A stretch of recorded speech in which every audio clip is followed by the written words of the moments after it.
Good morning, kids. Welcome back to the economics classes. Today we will study the next chapter, Environment and Sustainable Development.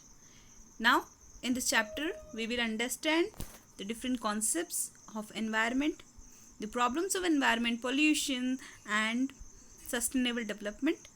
So, the first point is concept of environment. Environment whatsoever things are around us, जो भी हमारे surrounding में है, चाहे वो living है चाहे वो नॉन लिविंग है, all these things comes under the environment. Now environment includes water, air and land, the internship which exist among and between water, air, land and human beings and other creatures, plants, micro organisms and property. जितनी भी चीज़ें हैं, चाहे वो land पे हों, चाहे वो एयर में हों या फिर वाटर में हों, वो सारी चीज़ें, उनके आसपास में रहने वाली चीज़ें, सराउंडिंग्स में जो चीज़ें हैं, everything comes under the environment. This is the definition according to the environment protection act 1986. Now the next is significance and functions of environment. Environment के क्या फंक्शंस हैं? तो environment offers resources for the production. Resources देता है. जितने भी हम economy में ग्रोथ हो रहा है, प्रोडक्शन हो रहा है, उन सब के लिए क्या मिल रहा है हमको? जितने भी प्रोडक्शंस को इम्प्रूव करने के लिए हमको रिसोर्सेज मिल रहे हैं, जैसे कि वुड है, वाटर है, सॉइल है और अदर अवेलेबल रिसोर्सेज. ये सब फ्री गिफ्ट्स हैं फ्रॉम द नेचर. वाटर हमको फ्री ऑफ कॉस्ट मिला है.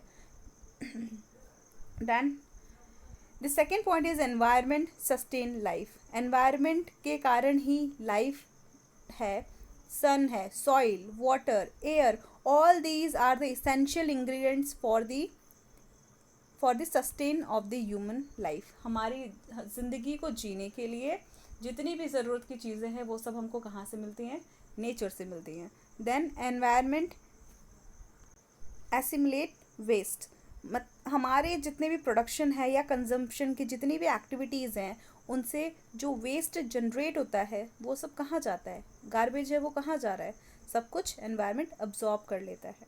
Then next point is environment enhance quality of life. Environment क्या करता है? क्वालिटी ऑफ लाइफ को इन्हेंस करता है. जैसे कि रिवर है, ओशन है, mountain and desert, man enjoy these surrounding adding the quality of life. उसकी क्वालिटी ऑफ लाइफ को और इन्हांस करता है. Now the next point is to basic problems related to the environment. Environment से जुड़ी हुई दो बेसिक प्रॉब्लम्स कौन कौन सी हैं? Problem of pollution. सबसे पहली प्रॉब्लम है पोल्यूशन, और दूसरा है problem of excessive exploitation of natural resources और डिग्रेडेशन ऑफ नेचुरल रिसोर्सेज. हम क्या कर रहे हैं बच्चों? एक तो पॉल्यूशन क्रिएट कर रहे हैं. पॉल्यूशन की वजह से जो एनवायरनमेंट है उसको प्रॉब्लम्स हो रही हैं. एंड सेकेंडरी, जितने भी रिसोर्सेज है उनका या तो हम एक्सेसिव एक्सप्लॉयटेशन कर रहे हैं, अत्यधिक दोहन कर रहे हैं, या फिर हम नेचुरल डिग्रेडेशन मीन्स जितने भी लैंड है या फिर नेचुरल रिसोर्सेज है उनका डिग्रेडेशन कर रहे हैं. इट मीन्स वो ख़त्म हो रहे हैं, उनकी वैल्यू कम होती जा रही है. Now pollution.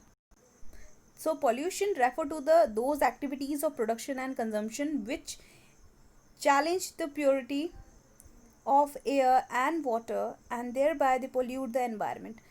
वो जो भी हमारी प्रोडक्शन या कंजम्पशन की जो एक्टिविटीज़ है जिनके कारण एयर और वाटर पोल्यूट हो रहा है, उसकी प्योरिटी इफेक्ट हो रही है, तो this is called pollution. Now pollution is of three kinds: land pollution, water pollution and noise pollution.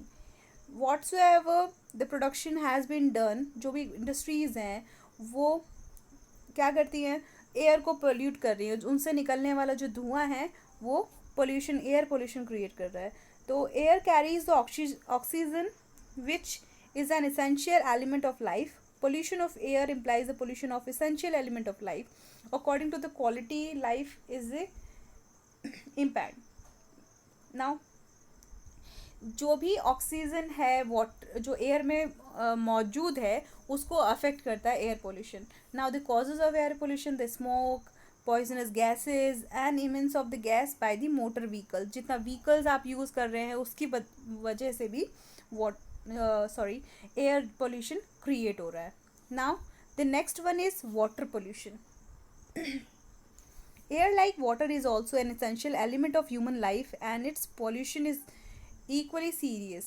Pollution of water related to the contamination of water, use of polluted means जितना भी industrial waste है या domestic sewage है, agricultural run of है या thermal power की housing discharging है, जो एस है, मिक्स्ड एंड वाटर, जितना भी राख है वो सब वाटर में जाके मिलता है. और इन सब कारणों से वाटर का जो लेवल है, प्योरिटी लेवल है, वो भी डिग्रेड हो रहा है, कम हो रहा है, and the pollution is creating. Water जब पोल्यूट हो रहा है, that is water pollution.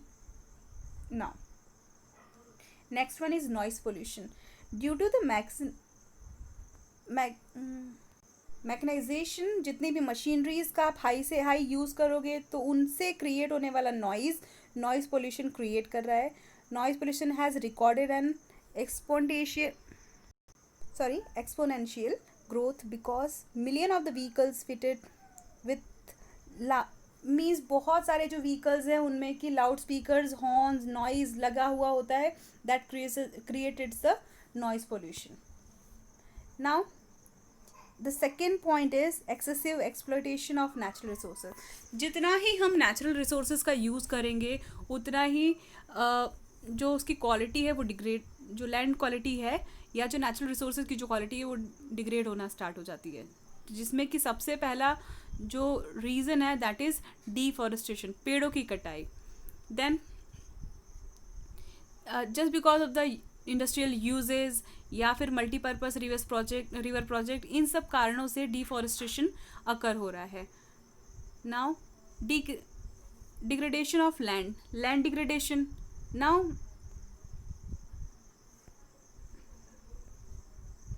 Land degradation means land की जो फर्टिलिटी है उसका लॉस हो जाना, उसकी प्रोडक्टिविटी लेवल कम हो जाना, दैट इज़ लैंड डिग्रेडेशन. अब सॉइल इरोजन क्या होता है? Soil erosion just because of the flood और wind, the soil erosion cost, जो मिट्टी की ऊपरी परत है वो बह के या उड़ के चली जाती है, that is soil erosion. That also creates the low productivity को कम करता है वो. Now the causes of environmental degradation के कारण क्या है? सबसे पहला पॉपुलेशन एक्सप्लॉयशन. अब पॉपुलेशन बढ़ती जा रही है तो उनके रहने की जगह होनी चाहिए, उनको जितने भी उनके जो नीड्स हैं उसको भी फुलफिल करना है, तो क्या करेंगे? रिसोर्सेज पे बर्डन बढ़ता जाएगा. Then wide spread poverty. Large section of Indian population is absolute poor. These people cut trees for fuel. फिर क्या करते हैं ये लोग? फ्यूल के लिए भी ट्रीज़ को कट करते हैं, उनको सेल करेंगे for their livelihood. So that also causes the environmental degradation. Now increasing urbanisation. आपको बिल्डिंग्स बनानी है, सिविल एमिनिटीज़ क्रिएट करना है, हाउसिंग फैसिलिटीज़ देनी है, उस लिए भी जो लैंड एरिया कहाँ से ऑक्यूपाई कर पाएंगे? तो जितने भी फॉरेस्ट हैं उनको कट किया जा रहा है. So for the just because of the increasing urbanisation also environmental degradation is causing. Now increasing use of insecticide, pesticides and chemical fertilizers. देखो प्रोडक्शन बढ़ाने के लिए ज़्यादा से ज़्यादा जितना भी हम केमिकल्स को यूज़ करेंगे तो उतना ही लैंड पे उसका इन्वर्स इफेक्ट स्टार्ट हो जाता है. Initially that will cause a good production. Initially तो वो अच्छा प्रोडक्शन देगा, लेकिन बाद में फिर प्रोडक्शन और उसकी लैंड की जो फर्टिलिटी है वो कम होना स्टार्ट हो जाती है. Then next point is rapid industrialisation. ज़्यादा इंडस्ट्रियलाइजेशन, जैसे तेज़ी से इंडस्ट्रियलाइजेशन बढ़ रहा है उस कारण से भी लैंड को डिग्रेडेशन या फिर एनवायरनमेंट डिग्रेडेशन स्टार्ट हो रहा है. मल्टीप्लिसिटी ऑफ ट्रांसपोर्ट व्हीकल भी सबसे ज़्यादा लोग यूज़ कर रहे हैं, जो कि नॉइज़ और एयर पॉल्यूशन क्रिएट कर रहा है. Now the next point is disregard of the civic norms. जितने भी नैतिक या फिर नागरिकों के जो मूल अधिकार है उसका भी बहुत डिसरिगार्ड हो रहा है. जैसे कि अब मान लो कि इंडियन रोड्स हैं, इतनी ज़्यादा ट्रैफिक होता है तो लोग नॉइज़ पोल्यूशन क्रिएट करते हैं, हॉर्न, लाउड स्पीकर्स, ये मीन्स उसको ज़्यादा से ज़्यादा यूज़ करते हैं. तो इस कारण से भी क्या होता है कि जो एनवायरनमेंट है उसको हार्म पहुंच रहा है. So these were the causes of environmental degradation. Now the next is state of environment in India. Environment का क्या स्टेटस है वो in India. India is the habitant of nearly 18% of the world's population, occupying just 2.5% of world's geographical area. India में कितने percent लोग हैं? पूरे world का पॉपुलेशन 18% लोग हैं और लैंड एरिया कितना है? 2.5 only. This along with the fact that 21.9% of the countries population is below poverty line, और 21.9% लोग जो पॉवर्टी लाइन है उससे नीचे हैं। इस तरीके का ये जो कंडीशन है, ये जो पूरी तरीके से, तो ये और ज़्यादा अफेक्ट करता है कि लोगों को उनकी नीड्स और उनकी वांट बढ़ाने के लिए। Now the global warming and ozone depletion point has been given to you, you know this very well, so you just go through it once. Now how to save environment. अब environment को save कैसे कर सकते हैं? तो social awareness बढ़ा के, population control करके, enforcement of environment conservation act.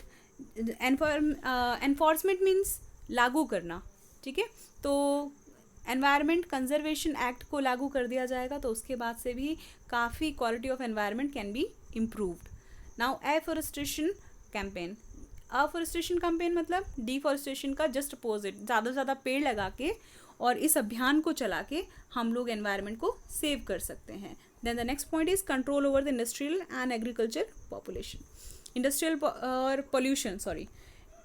और एग्रीकल्चरल पॉल्यूशन को कंट्रोल करके, then water management, river water should be capped clean, river water को क्लीन करके, then management of solid waste, जितने भी सॉलिड वेस्ट है उसका एक प्रॉपर मैनेजमेंट करके उसका प्रॉपर जो हम बोल सकते हैं डिस्पोजल करके, इस तरीके से हम उसको भी क्लीन कर सकते हैं।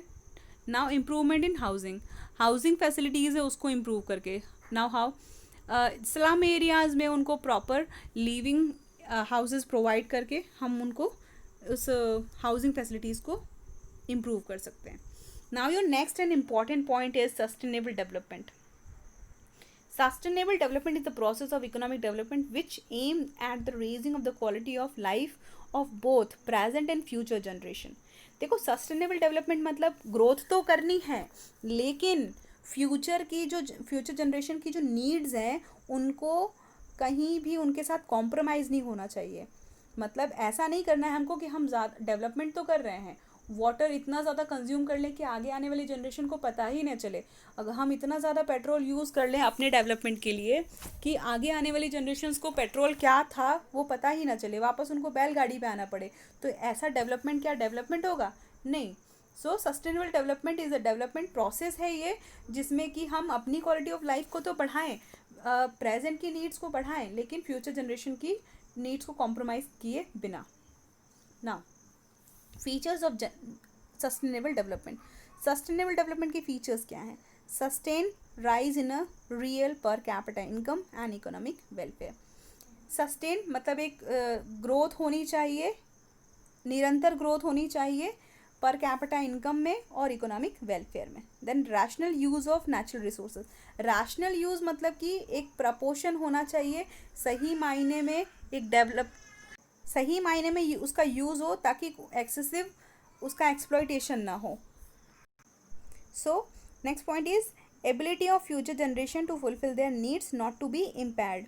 मतलब कि जो आने वाली जनरेशन है उनको अपनी नीड्स के साथ कॉम्प्रोमाइज़ ना करना पड़े, हम इतना ज़्यादा एक्सेसिव एक्सप्लॉयटेशन ना करें, इतना ज़्यादा यूज़ ना करें रिसोर्सेज का कि अपकमिंग जनरेशन्स उसका यूज़ ना कर पाए। Now next point is check on pollution को कंट्रोल करके भी हम सस्टेनेबल डेवलपमेंट को अचीव कर सकते हैं। Now strategies for the sustainable development. सबसे पहला है इनपुट इफिशिएंट टेक्नोलॉजी। हमें ऐसी टेक्नोलॉजीज़ का यूज़ करना है जो मैक्सिमम आउटपुट दे। इट मीन्स कम इनपुट के साथ में ज़्यादा से ज़्यादा आउटपुट दे। Then use of environment friendly source of energy, जैसे कि LPG and CNGs are cleaner fuels and environment friendly. ये दोनों ही एनवायरनमेंट फ्रेंडली है, तो हमें कुछ ऐसी गैस का यूज़ करना है जो कि एनवायरनमेंट फ्रेंडली हो, ऐसी एनर्जीज़ का यूज़ करना है, रिसोर्सेज का यूज़ करना है।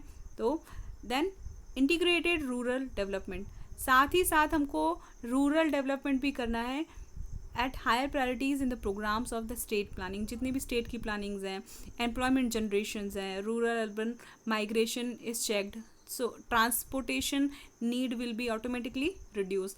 तो जितना हम ज़्यादा से ज़्यादा रूरल डेवलपमेंट पे ध्यान देंगे तो हमारा सस्टेनेबल डेवलपमेंट भी ग्रोथ हो पाएगा। Then convert sunlight into the solar energy and solar energy into the electricity. Sustainable development, as we all know that solar energy can be used for the production of the electricity. तो हमें ऐसी हमारी resources का use करना है जिससे कि हम बिना ज़्यादा अदर रिसोर्सेज का, इलेक्ट्रिसिटी का या वाटर का यूज़ किए बिना हम नेचुरल रिसोर्सेज के जो वेस्ट हो रहे हैं उनका हम यूटिलाइजेशन करके और अच्छे से ग्रोथ कर सकें। फिर next point is shift to the organic farming. Organic farming पे शिफ्ट हो गए, ज़्यादा से ज़्यादा केमिकल फर्टिलाइजर्स का यूज़ किए बिना हम ऑर्गेनिक फार्मिंग को यूज़ करके और प्रोडक्शन को इम्प्रूव कर सकते हैं। Then manage the waste, waste को मैनेज करके भी हम सस्टेनेबल डेवलपमेंट को गेन कर सकते हैं। Now the next point is stringent laws on the disposal of chemical fluents. India is the land where laws lack enforcement. Chemical influence from the industrial units are invariably driven into the stream and the rivers, polluting.